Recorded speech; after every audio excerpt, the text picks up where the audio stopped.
Good afternoon, my name is Richard Harper from Fine and Country, Worcestershire. I'm here with my colleague Vanessa, and we're here at this fabulous property, the Old Mill House at Salwarp, and we're in the heart of Worcestershire. We can hear the babbling river, and the view in front of us is just spectacular open countryside.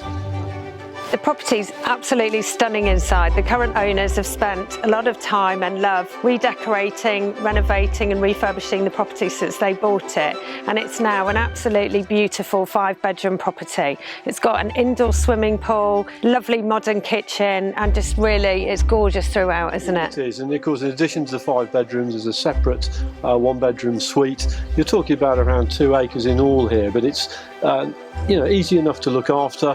Locationally we're broadly between Droitwich Spa and Worcestershire, but you wouldn't think that if you come here and witness what we're seeing here today. Yeah, and really good location for the train station in Droitwich and the local schools in Worcester. Yeah, and Ombersley, very popular local village, is not a million miles away. So if you think this whets your appetite today, please contact Vanessa or myself.